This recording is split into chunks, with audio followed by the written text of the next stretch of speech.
अस्सलामुअलैकुम दोस्तों, हम एक ऐसे दौर में जी रहे हैं जहां लोग खुश होने से ज्यादा खुश नजर आने पर अपनी तवानाइयां जाया कर रहे हैं।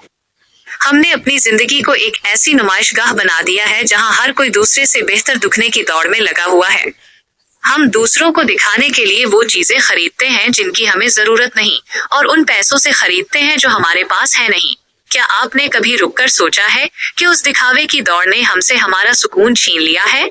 सोशल मीडिया की इस छोटी चमक दमक ने हमें ये बावर करा दिया है कि शायद सुकून सिर्फ महंगे होटलों में खाना खाने, ब्रांडेड कपड़े पहनने या बड़ी गाड़ियों में घूमने का नाम है।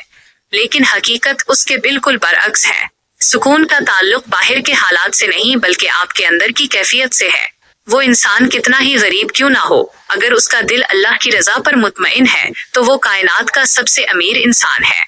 और वो शख्स जिसके पास दुनिया की हर नेमत मौजूद है लेकिन उसके दिल में हसद, लालच और दिखावा भरा है, वो हमेशा बेचैन रहेगा। आज हम अपनों के साथ बैठते हैं तो हाथ में मोबाइल होता है, हम खाना खाते हैं तो जायके से पहले तस्वीर की फिक्र होती है, हम किसी की मदद करते हैं तो नेकी से पहले वीडियो बनाने का ख्याल आता है। ये दिखावा हमारे खुलूस को खा गया है।